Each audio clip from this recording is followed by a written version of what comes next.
Hello students. Hello. सो आज हम करेंगे जियोग्राफी के कुछ क्वेश्चंस, क्लास 10th भूगोल। इस वीडियो में 1 मार्क के क्वेश्चंस करेंगे। 1 अंक वाले 1 अंक लेवल के जो क्वेश्चंस है, वस्तुनिष्ठ प्रश्न जिसे बोलते हैं, 1 अंक स्तरीय। जो तो चलिए शुरू करते हैं। सबसे पहला क्वेश्चन है, दिए गए 4 विकल्पों में से एक ही उत्तर सही है। प्रत्येक प्रश्न के सही उत्तर को उत्तर तालिका में चिन्हित करें। पहला क्वेश्चन है, देश के बांधों को किसने भारत का मंदिर कहा था? ठीक है, तो ये आपको बताना है। तो देश के बांधों को किसने भारत का मंदिर कहा था? Option A Mahatma Gandhi, option B doctor Rajendra Prasad, C Pandit Nehru और डी स्वामी विवेकानंद। तो option number C is right, Pandit Nehru. उसके बाद सेकंड क्वेश्चन है, कौवर झील किस जिला में स्थित है? तो कौवर झील ए है दरभंगा जिला, भागलपुर जिला, बी और सी है बेगूसराय जिला और डी मुजफ्फरपुर जिला। तो यहाँ पे भी बेगूसराय जिला सही आंसर है। थर्ड क्वेश्चन है, सौर ऊर्जा निम्नलिखित में से कौन सा साधन है?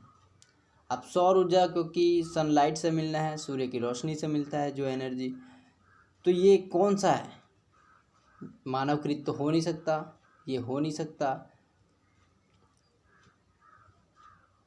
अजैव भी हो सकता है, लेकिन ऑप्शन देखिए, ऑप्शन देखना है कि कौन सा सुटेबल है। अचक्रीय तो हो ही नहीं सकता, ये तो कट हो गए दोनों।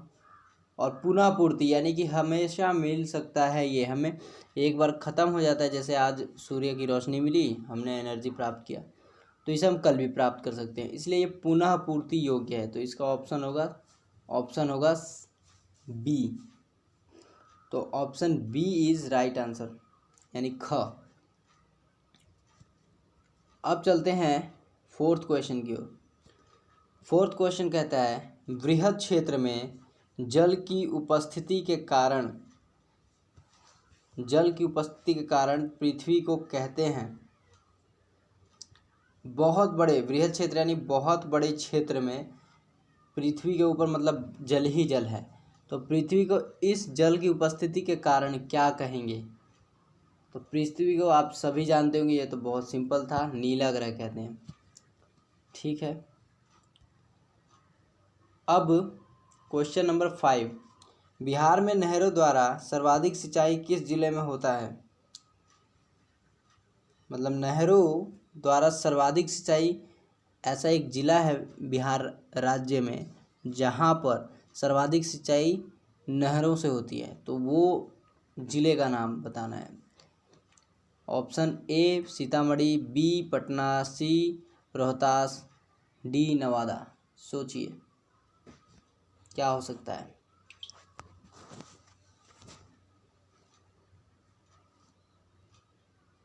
बताएं। तो यहाँ पे होगा डी ऑप्शन, रोहतास, जहाँ पे सबसे अधिक नहरों से सिंचाई होती है।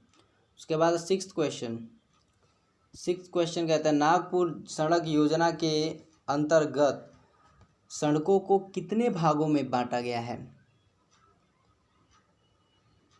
तो इसका आंसर होगा 6 भागों में बांटा गया है, 6। तो 6 का ऑप्शन आंसर भी 6 ही होगा। चलिए अगले क्वेश्चन की ओर चलते हैं। 7th क्वेश्चन है, निम्न में से कौन सा उद्योग चूना पत्थर को कच्चे माल के रूप में प्रयोग करता है? यानी कि ऐसा आपको एक बताना है उद्योग का नाम जिसमें चूना पत्थर को एज अ रॉ मटेरियल यानी कि कच्चे माल के रूप में यूज किया जाता है। तो कौन सा है? A B C D. तो यहाँ पे होगा डी, सीमेंट में चूने पत्थर का as a raw material use किया जाता है। 8th क्वेश्चन है, संजय गांधी जैविक उद्यान किस नगर में स्थित है? तो ये तो आपको पता होगा, तभी बता सकते हैं। संजय गांधी जैविक उद्यान किस नगर में स्थित है? ABCD, राजगीर, बोधगया, बिहार शरीफ, पटना। तो इसका जो होगा यहाँ पे घ होगा, पटना में है संजय गांधी जैविक उद्यान। अब अगले क्वेश्चन की ओर चलते हैं। पंजाब में भूमि निम्नीकरण का मुख्य कारण निम्न में से कौन सा है? तो जो पंजाब में भूमि निम्नीकरण का जो सबसे महत्वपूर्ण और मेन रीज़न है वो है गहन खेती। पंजाब में बहुत बहुत बहुत मतलब बहुत ज़्यादा खेती कर दी गई, मतलब एक ही खेत में इतनी सारी चीज़ें बो दी गई, बार बार की गई और ज़्यादातर अनाज उगाने की कोशिश की गई, और इस वजह से पंजाब के जो भूमि का जो लेवल है वो गिरता गया और उसका निम्नीकरण हो गया। तो ऑप्शन बी। उसके बाद है, पक्की सड़कों की लंबाई की दृष्टि से प्रथम स्थान पर कौन सा राज्य है? यानी वो पक्की सड़कों वाला राज्य, यानी कि ऐसा राज्य है भारत में, ऐसा एक राज्य है जहाँ पर पक्की सड़कें मतलब बहुत ज़्यादा है लंबाई की दृष्टि से, यानी लेंथ में सबसे ज़्यादा सड़कें वहाँ पे बनी हैं, पक्की सड़क। तो वो राज्य है महाराष्ट्र। महाराष्ट्र में सबसे ज़्यादा पक्की सड़कें हैं। उसके बाद है, निम्नलिखित में से खरीफ फसल कौन सा है? तो अगर आपने वीडियो देखा होगा मेरा खरीफ फसल और रबी फसल का, तो उसमें मैंने ट्रिक बताया, और आपको अगर वो ट्रिक याद है, आई डैड और वो जो मैंने ट्रिक बताया था दो, तो वो अगर आपको याद है तो आप आराम से बता सकते हैं कि कौन सा खरीफ फसल है। कोई भी दिमाग दौड़ाने की ज़रूरत नहीं है, सीधा ट्रिक को अप्लाई कीजिए और आपका आंसर आपके सामने होगा। तो यहाँ पे खरीफ फसल है गेहूं।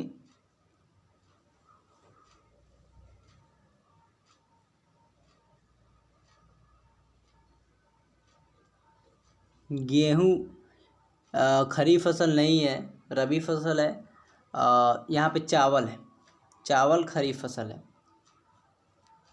ठीक है। तो ऑप्शन सी, क्योंकि चावल को बहुत ज़्यादा वाटर चाहिए होता है। खरीफ का मतलब क्या है? खरीफ उन फसलों को कहेंगे जिसको जब सबसे ज़्यादा वाटर बहुत ज़्यादा चाहिए होता है, उसको हम खरीफ फसल कहते हैं। और जिसको जो शीत ऋतु में उगाई जाती है, जो विंटर में होती है, वाटर की आवश्यकता ज़्यादा नहीं होती, तो विंटर में जो होती है उसको हम कहते हैं रबी क्रॉप्स, ठीक है, रबी। तो रबी क्रॉप, और ये जो होता है ये खरीफ क्रॉप होता है। तो खरीफ क्रॉप को ज़्यादा वाटर की ज़रूरत होती है। चलिए अगला क्वेश्चन है, काली मृदा का दूसरा नाम क्या है? तो काली मृदा का दूसरा नाम है, देखिए ऑप्शन, बलुई मृदा, रेगुर मृदा, लाल मृदा। रेगुर मृदा भी काली मृदा को कहते हैं। अगला ऑप्शन है, क्वेश्चन है, सीमेंट उद्योग का सबसे प्रमुख कच्चा माल क्या है? अभी आपने पीछे क्वेश्चन किया है, तो रॉ मटेरियल इसका सबसे इम्पोर्टेंट चूना पत्थर है। अगला क्वेश्चन है, भारत के किस स्थान पर पहला परमाणु ऊर्जा केंद्र स्थापित किया गया? बहुत सिंपल क्वेश्चन है, अगर पता होगा तो उनके लिए सिंपल है। इसका आंसर होगा तारापुर। तारापुर महाराष्ट्र में है, यहाँ पे सबसे पहले परमाणु ऊर्जा केंद्र स्थापित किया गया था सर होमी भाभा के नेतृत्व में। अब निम्न में से कौन सा जानवर केवल भारत में ही पाया जाता है? तो देख लीजिए भाई, ये आपको पता होना चाहिए, बहुत इम्पोर्टेंट है। कौन सा जानवर है जो केवल इंडिया में ही होता है? तो इसका जो है आंसर वो है डॉल्फिन। सो डॉल्फिन जो है वो केवल इंडिया में पाई जाती है। उसके बाद 16 क्वेश्चन है, बिहार की पहली रेल लाइन निम्न में से कौन थी? सो बिहार की सबसे पहली रेल लाइन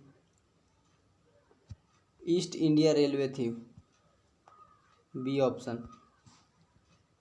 उसके बाद कोयला किस प्रकार का संसाधन है? तो कोयला जो है वो अनवीकरणीय है, क्योंकि वो एक बार समाप्त हो गया तो दोबारा बनने में बहुत बहुत लाखों वर्ष लग जाते हैं, क्योंकि वो आप उसको दोबारा से बना नहीं सकते, पुनः चक्रणीय नहीं है, इसलिए अनवीकरणीय हम इसे श्रेणी में रखेंगे। उसके बाद चिपको आंदोलन का के प्रणेता कौन है? मतलब who started Chipko movement? Chipko movement को किसने शुरू किया, किसके नेतृत्व में हुआ? तो चिपको मूवमेंट जो हुआ वो हुआ सुंदरलाल बहुगुणा के नेतृत्व में। और मेधा पाटेकर भी आया है, तो इन्होंने नर्मदा बचाओ आंदोलन को शुरू किया था, क्योंकि उससे काफ़ी सारे गांव डूब रहे थे। तो उसके नेता मेधा पाटेकर रहे और सुंदरलाल बहुगुणा चिपको आंदोलन के प्रणेता हैं। तो आंसर सी ग इसका आंसर है। उसके बाद सोपानी कृषि किस राज्य में प्रचलित है? सोपानी क्या होता है? सोपानी मतलब सीढ़ी जैसा, सीढ़ी नुमा जो खेती होती है, ठीक है, ऊंचाई पर खेती की, फिर नीचे थोड़ा ढलान पे फिर खेती हुई, फिर उसके ढलान पे और खेती हुई, इस तरह से होता है सोपानी कृषि। तो किस राज्य में प्रचलित है? तो आपको वो राज्य बताना है। आपको बता दूं कि ये सोपानी कृषि जो है ये पहाड़ी इलाके में ही होती है। तो पहाड़ी इलाका इनमें से कौन सा है? उत्तराखंड। तो उत्तराखंड में ये प्रचलित है।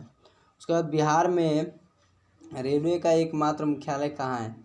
तो बिहार में रेलवे का एकमात्र मुख्यालय हाजीपुर में है। वन्य जीव बोर्ड की स्थापना कब हुई?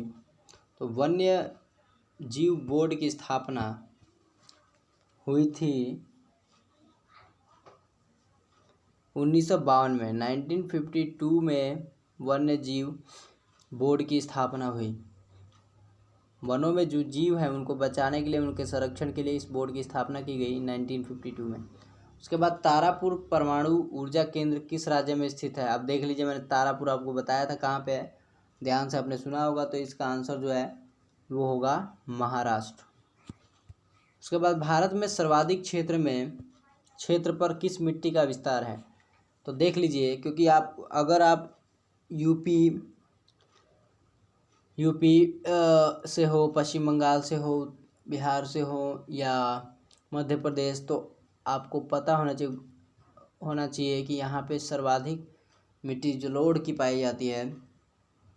तो इसका जो है जलोढ़, क्योंकि मैदानी इलाका इंडिया में ज़्यादा है और पर्वतीय और मरुस्थलीय इलाका और पठारी इलाका बहुत कम है, मैदानी इलाका ज़्यादा है। और मैदानी इलाका ज़्यादा होने के कारण नदियाँ भी उधर ज़्यादा हैं, और नदियाँ होने के कारण जलोढ़ मृदा जो है उसकी मात्रा अधिक पाई जाती है। उसके बाद है 24 क्वेश्चन, स्वर्णिम चतुर्भुज महामार्ग से संबंधित राज्य है। यानी स्वर्णिम चतुर्भुज में 4 महानगरों को जोड़ा गया है और इन महामार्गों के द्वारा जोड़ा गया है स्वर्णिम चतुर्भुज। यानी इस तरह से एक राज्य, 2 राज्य, 3 राज्य, इस तरह से 4 राज्यों को जोड़ा गया है। तो इसी को कहते हैं स्वर्णिम चतुर्भुज, और ये मार्ग हैं जिससे कि आप ट्रैवल कर सकते हैं। तो ये जो राज्य है, उन राज्यों के अगर नाम याद हैं तो इनमें से आप बता सकते हैं किस राज्य से संबंधित है। उनमें से एक नाम इसमें दिया हुआ है। तो इसका जो है चेन्नई होगा। तो स्वनिम चतुर्थ में आपको बता दूं किन राज्यों को जोड़ा गया है। मुंबई, चेन्नई, कोलकाता और श्रीनगर, तो इन राज्यों को जोड़ा गया है। तो इसलिए इसका आंसर जो होगा घ है, चेन्नई। ठीक है। निम्नलिखित प्राकृतिक 25 क्वेश्चन। निम्नलिखित प्राकृतिक संपदाओं में से किसका भंडार सीमित है। सीमित जो भंडार है, आपने क्वेश्चन अभी किया था, तो कोयला सीमित है। सबसे पहली बात, कोयला सीमित है इन ऑप्शंस में। क्यों? क्योंकि हवा तो है ही, सौर शक्ति तो मिलता ही है और मिट्टी भी मिल ही जाता है, लेकिन कोयला गया तो नहीं मिलेगा। उसके बाद है निम्नलिखित में से कौन सा रबी फसल है। आप देख लिए, खरीफ का पूछा था, अब रबी। तो रबी फसल यहाँ पे देखते ही आप बता देंगे कि ये गेहूं है। मैं जिक्र किया था वहाँ पे, धान नहीं है। धान यानी कि वो जो पैडी, यानी वो जो राइस होता है, उसके ऊपर जब छिलका होता है तो उसको कहते हैं हम धान। और चाय भी नहीं है, केला भी नहीं है, तो गेहूँ। उसके बाद भारत का सर्वाधिक विदेशी व्यापार किस मार्ग द्वारा होता है। तो सर्वाधिक जो विदेशी व्यापार है ना, वो होता है भारत का समुद्री मार्ग से। क्योंकि हमारा देश जो है चारों तरफ, 3 तरफ से तो समुद्र से घिरा हुआ है और एक तरफ से पहाड़ से, बाउंड्रीज से। तो समुद्री मार्ग बहुत ज़्यादा यूज़ किया जाता है भारत में। समुद्रों से, बड़े बड़े जहाज़ों से माल का आदान प्रदान होता है, जितने भी ट्रेड होते हैं, अंतर्राष्ट्रीय इंटरनेशनल ट्रेड। उसके बाद बिहार में खनिज तेल मिलने की संभावनाएं कहाँ पे हैं। तो यहाँ पे खनिज तेल मिलने की संभावनाएं हैं सबसे ज़्यादा हिमालय क्षेत्र में, नेपाल से लगे हुए बाउंड्रीज की तरफ। ठीक है। अगला क्वेश्चन, निम्नलिखित में से किसका कथन है संसाधन होते नहीं बनते हैं। यानी संसाधन आप होते नहीं है, बनते हैं, यानी बनने में टाइम लगता है। तो ये कथन जो है कहा है जिम्मरमैन ने। निम्नलिखित में से किस राज्य में वन का सबसे अधिक विस्तार है। यानी किस राज्य में सबसे ज़्यादा वन है। तो मध्य प्रदेश में बस्तर जिला है, जहाँ पे वनों का आच्छादन बहुत ज़्यादा है। उसके बाद 31 क्वेश्चन, फसल के बोने, बढ़ने और पकने के लिए उपयुक्त मौसम वाला समय कहलाता है। तो वर्धन काल, यानी फसल के बढ़ने और पकने का काल जो है वो कहते हैं वर्धन काल, यानी बढ़ रहा है, उसका डेवलपमेंट हो रहा है। हरित क्रांति तो होगा ही नहीं, कृषि तो होगा नहीं, कृषि में बहुत सारे स्टेप्स होते हैं। रोपण में तो बोया जाता है फसल को, ठीक है, रोपा जाता है मिट्टी में, जब बोया जाता है तब कहते हैं रोपण कृषि। रोपण कृषि उसे भी नहीं कहते। रोपण कृषि का मतलब है कि आप किसी एक तरह के फसल को बड़े लेवल पे खेत में लगा रहे हैं, बो रहे हैं, तो उसको कहेंगे रोपण कृषि। जैसे गन्ना हो गया, गेहूँ हो गया, तो ये है रोपण कृषि का एग्जाम्पल। अब चलिए क्वेश्चन नंबर 32, बिहार में कितने प्रतिशत भौगोलिक क्षेत्र में वन का फैलाव है। तो सबसे ज़्यादा 7% है भौगोलिक क्षेत्र में वन का फैलाव, 7%। ठीक है, यानी पूरे इंडिया को ले ले तो 7% बिहार में है वन।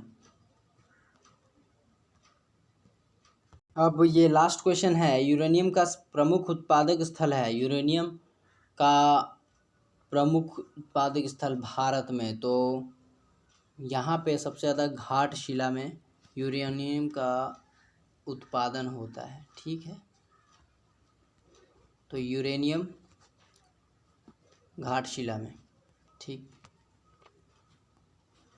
चलिए, सो ये आपका भूगोल आज इतना ही। वीडियो को शेयर करें, लाइक करें, कमेंट करें। Thank you so much.